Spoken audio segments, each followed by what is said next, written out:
ఒకరోజు ఒక క్లాసులోకి సైకాలజీ డిపార్ట్మెంట్కి సంబంధించిన లెక్చరర్ వచ్చి ఈరోజు మనం ఫన్నీగా ఒక ఆట ఆడుకుందామని ఒక అమ్మాయిని పిలుస్తుంది.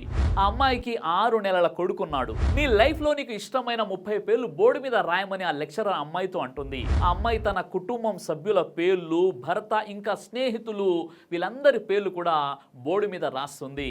ఆ విధంగా రాసిన 30 పేర్లలో ఎక్కువగా ప్రాధాన్యత లేని 3 పేర్లు తుడిపివేయమని అంటుంది.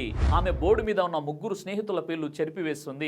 మళ్ళీ ఆ లెక్చరర్ మరో 6 పేర్లు తుడిచివేయమని అంటుంది. ఆ అమ్మాయి తన బంధువుల యొక్క 6 పేర్లను బోర్డు మీద నుంచి చెరిపివేస్తుంది. అలా చెరుపుకుంటూ పోవడం వల్ల బోర్డు మీద చివరికి తన భర్త, తన కొడుకు, తన అమ్మా నాన్న ఇలా 4 పేర్లు మాత్రమే మిగిలాయి. ఆ క్లాస్ మొత్తం ఒక్కసారిగా సైలెంట్ అయిపోయింది. ఆ లెక్చరర్ మరొక 2 పేర్లు తుడిచివేయమంటుంది. ఆ అమ్మాయికి చాలా కష్టంగా బాధగా అనిపిస్తుంది.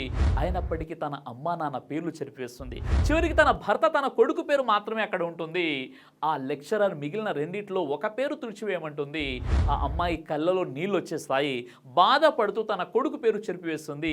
చివరకు మిగిలింది తన భర్త పేరు మాత్రమే. ఆ తర్వాత అమ్మాయి ఏడుస్తూ వెళ్ళి తన ప్లేస్లో కూర్చుంటుంది.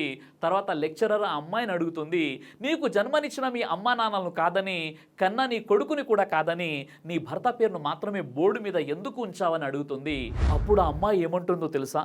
తల్లిదండ్రులు పెళ్లి చేసి పంపించి వేస్తారు, కొడుకేమో పెళ్లి చేసుకొని వెళ్ళిపోతాడు, కానీ జీవితాంతం తోడుండేది భర్త మాత్రమే. అందుకే నా భర్త పేరు నా జీవితంలో నుండి చెరిపి వేయలేదంటుంది. అందరినీ కూడా వదిలి నిన్ను నమ్ముకొని నీతో పాటు వచ్చిన నీ భార్యకు నువ్వు ద్రోహం చెయ్యకు.